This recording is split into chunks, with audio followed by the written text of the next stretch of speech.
It all began with a bored teenage girl named Emma, spending one too many nights scrolling through the internet in her small, quiet town. Like most teens, she explored the usual parts of the web, watching YouTube videos, chatting with friends on social media, and browsing aimlessly. But one evening, her curiosity got the best of her, and she stumbled upon a forbidden corner of the internet, the dark web.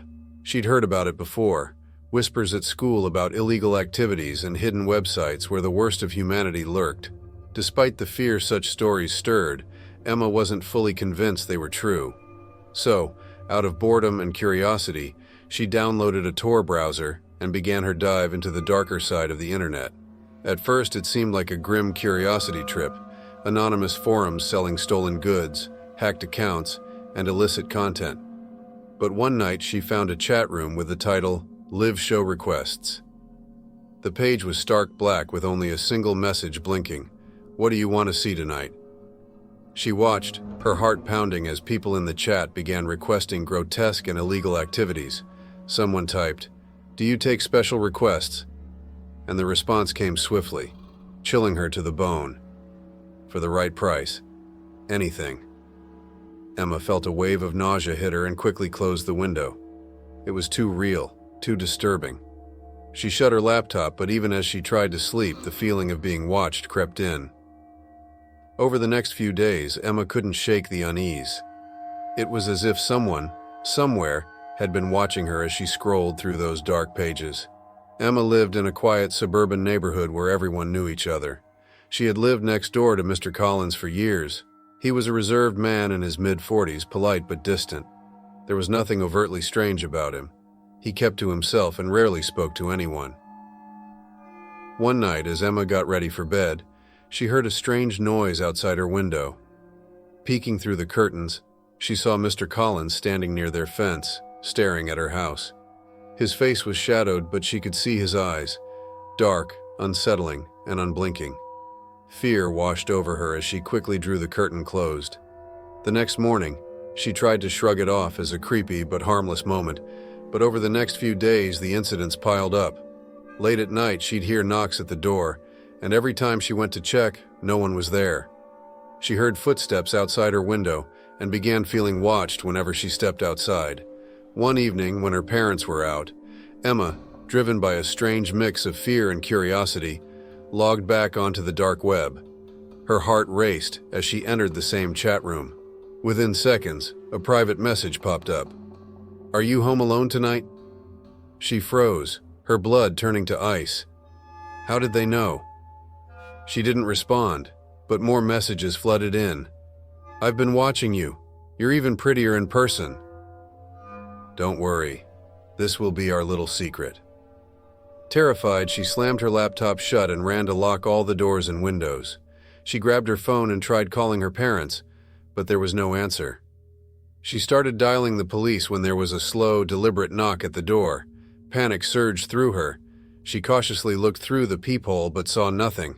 Then her phone buzzed again with another message. "Look again." Her hands shaking, she peered through the peephole once more, and this time a shadow moved into view.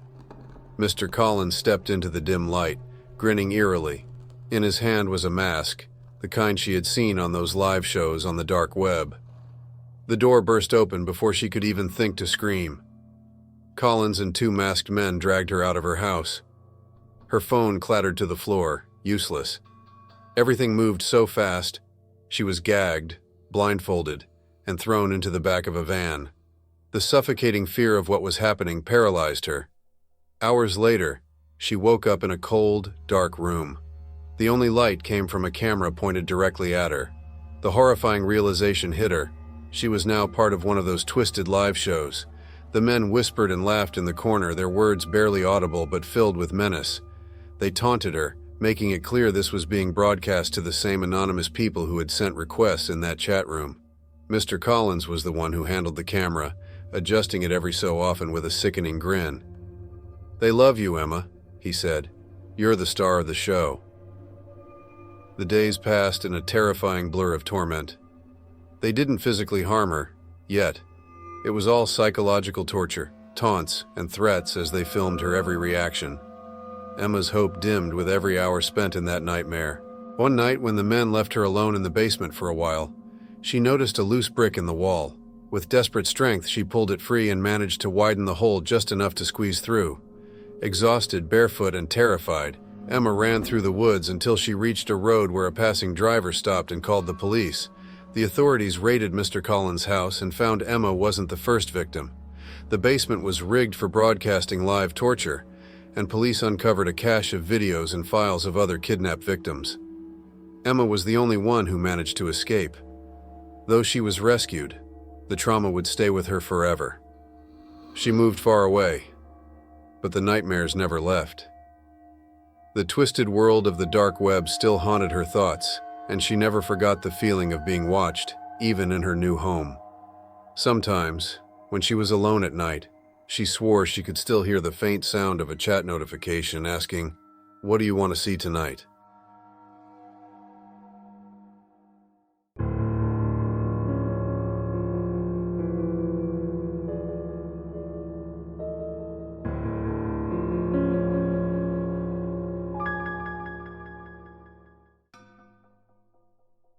It was a rainy, cold evening when Dan, a biomedical researcher, found himself unable to sleep.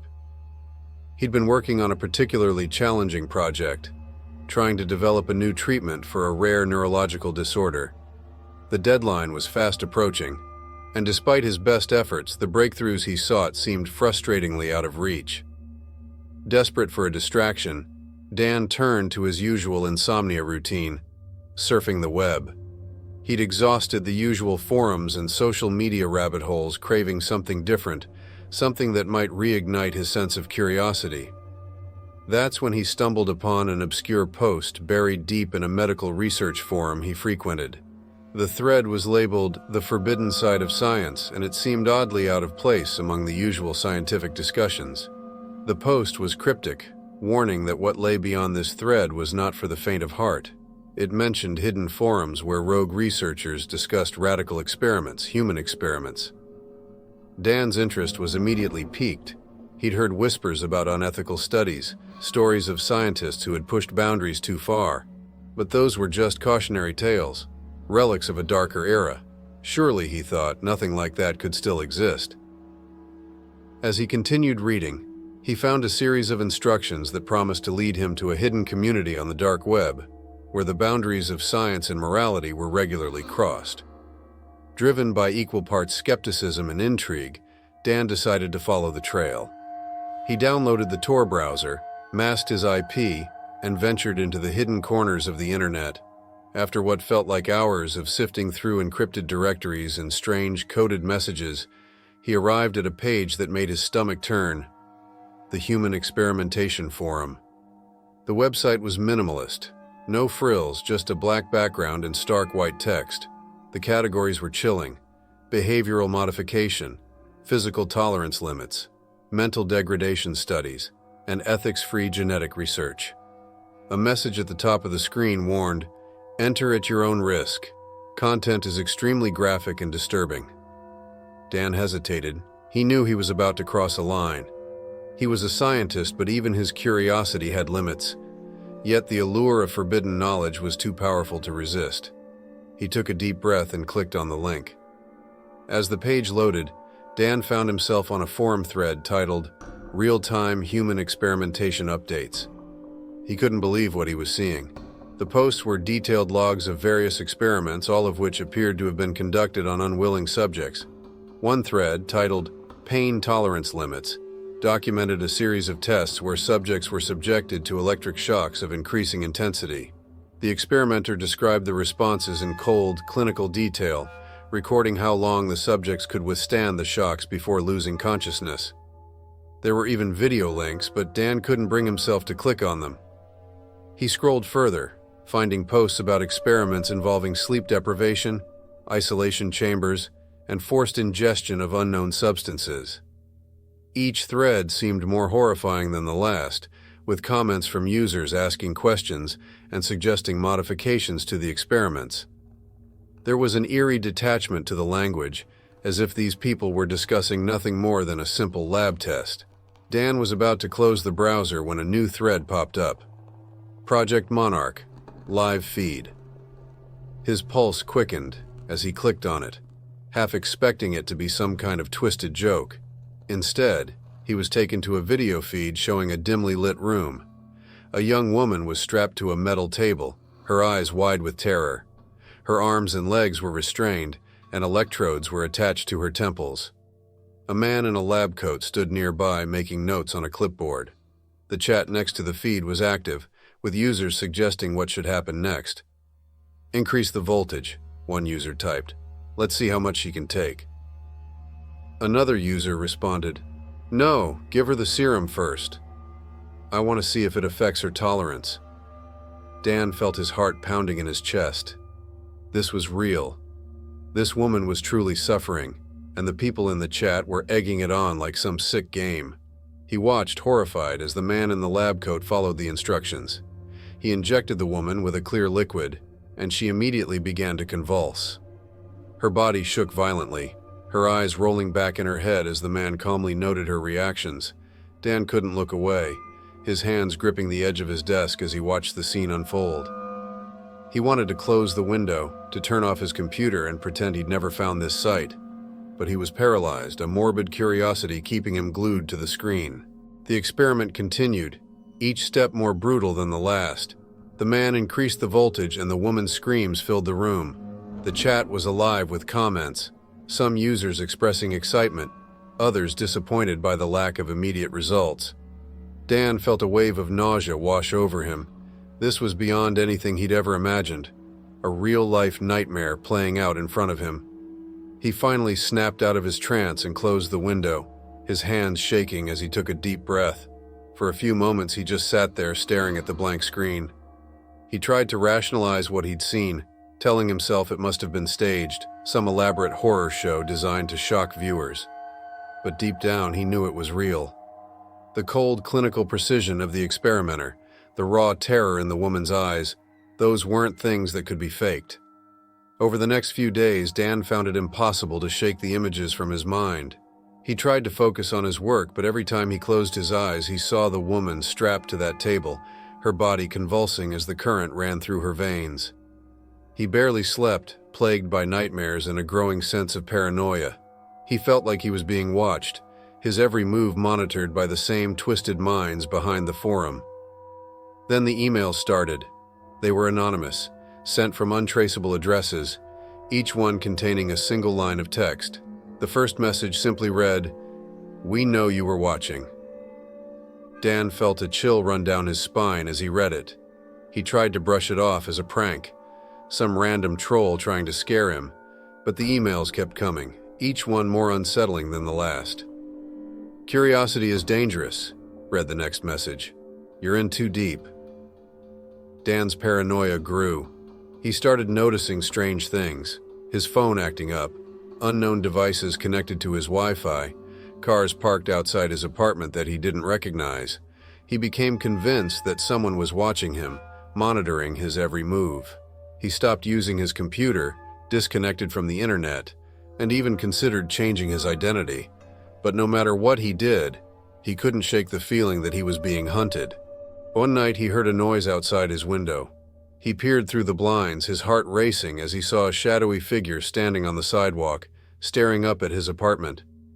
The figure stayed there for a few moments before disappearing into the darkness. Dan knew then that he had crossed a line, ventured into a world he was never meant to see. He packed a bag and fled, leaving behind his apartment, his job, and everything he'd ever known. He moved to a small town, changed his name, and tried to rebuild his life. But the nightmares never stopped. He was haunted by the images of the experiments, the woman's screams, and the cold, empty eyes of the man in the lab coat. He knew he'd never escape the darkness he had uncovered, the forbidden knowledge that had driven him to the edge. Even now, years later, Dan lives in fear. He avoids the internet, shuns technology, and trusts no one. He knows that the people behind the human experimentation form are still out there, lurking in the shadows, waiting for their next victim, and he knows that no matter how far he runs, he'll never truly escape the horrors of that rainy, cold evening when he first clicked on that fateful link.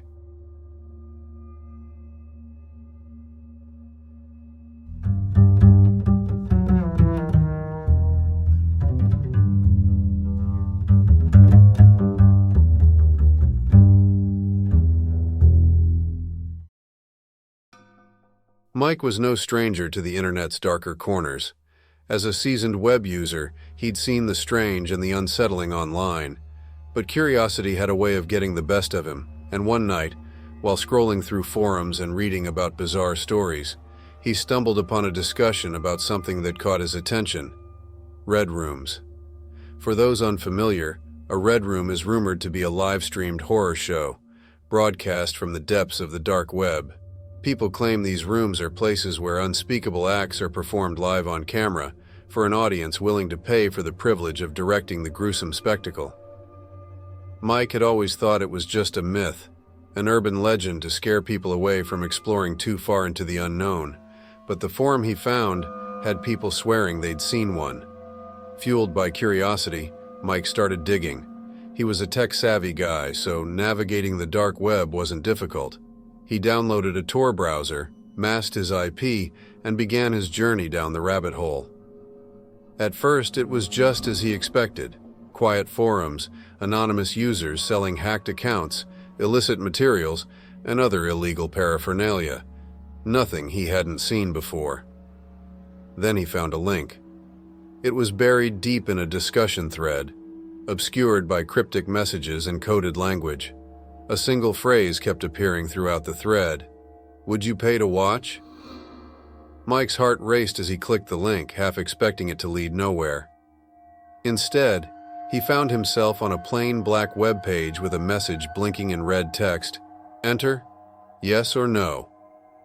Against his better judgment, he clicked yes. The page loaded slowly, and for a moment he thought his browser had frozen.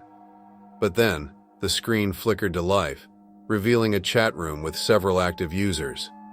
The usernames were a mix of random letters and numbers, and the chat was already buzzing with anticipation. At the top of the screen was a countdown timer, and it was clear that something was about to begin. The timer hit 0, and the screen changed to reveal a dimly lit room. It looked like a concrete basement. Gray walls, a single flickering light bulb hanging from the ceiling, and a metal chair bolted to the floor in the center. A figure was seated there, bound tightly with duct tape over their mouth and hands tied behind their back. The person, a man in his late 30s, looked terrified. His eyes darted around the room, and tears streamed down his face as he struggled against his restraints. Mike felt his stomach drop. This was real. He'd heard of fake red rooms where actors staged scenes to scare viewers, but this felt different. The fear in the man's eyes was palpable. The chat exploded with activity, with users making requests and betting on what they wanted to see happen next. A message appeared on the screen. Starting bid, 0.1 Bitcoin for control. One by one, users began bidding, the price climbing higher and higher until finally someone won control. Mike's heart pounded as he watched the screen. The winner typed a message into the chat: "Make him scream."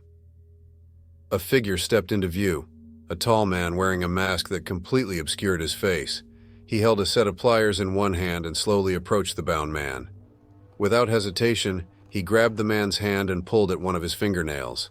The man screamed, muffled by the duct tape, as the masked figure wrenched the nail free. Mike felt a wave of nausea wash over him. He'd seen horror movies, but this was different. This was real, and he was watching it unfold in real time. He wanted to close the window, to shut down his computer and pretend he'd never found this sight, but he couldn't tear his eyes away. There was something disturbingly hypnotic about the scene, a twisted fascination that kept him glued to the screen. The next request was even worse. "Burn him," the winner typed, and within seconds the masked man returned with a small blowtorch. He brought it close to the victim's skin, the flame licking dangerously close to his arm. Mike could see the man shaking, his eyes wide with terror as he tried to pull away. The masked figure pressed the flame to the man's arm, and the smell of burning flesh seemed to seep through the screen. The chat was full of laughing emojis and messages egging the masked man on. Mike finally snapped out of his trance. He slammed his laptop shut and staggered back, his hands trembling. He couldn't believe what he'd just seen. He took a few deep breaths, trying to calm down, but the images were burned into his mind. He felt sick, disgusted not just with what he'd witnessed, but with himself for watching it, even if only for a few minutes. Over the next few days, he tried to forget about it. He avoided his computer, ignored the messages from friends, and threw himself into anything that would distract him from the horrors he'd seen. But the dark web had a way of reaching out, of reminding him of its presence. It started with emails, anonymous, cryptic messages that landed in his inbox. The first one simply read, "Did you enjoy the show?" He deleted it, thinking it was spam. But then more messages followed. They contained details about him, his full name, his address, even his workplace. Whoever was sending these emails knew exactly who he was. One night he received a final message, "You're next." That was the last straw. He shut down his computer, packed a bag, and left his apartment. He spent the night at a friend's house trying to explain what had happened, but his friend just laughed it off, thinking it was some elaborate prank. But Mike knew better. He could feel it. He was being watched, hunted, by the same twisted people who orchestrated that red room. For weeks he lived in fear, always looking over his shoulder, jumping at every shadow. He'd moved twice, changed his phone number, and tried to erase his digital footprint, but he couldn't shake the feeling that someone, somewhere, was still watching. Years later, he still refuses to talk about what he saw that night. The experience scarred him in ways he could never fully articulate, leaving him haunted by the memory of that dark, empty room, the man's desperate screams, and the shadowy figure behind the mask. And though he has since disconnected from the internet entirely, he still has nightmares, dark visions of the room, the masked man, and the ever-watching eyes of the red room. Mike learned the hard way that some things are better left unseen, hidden in the darkest corners of the web. And though he escaped, he knows others may not be so lucky.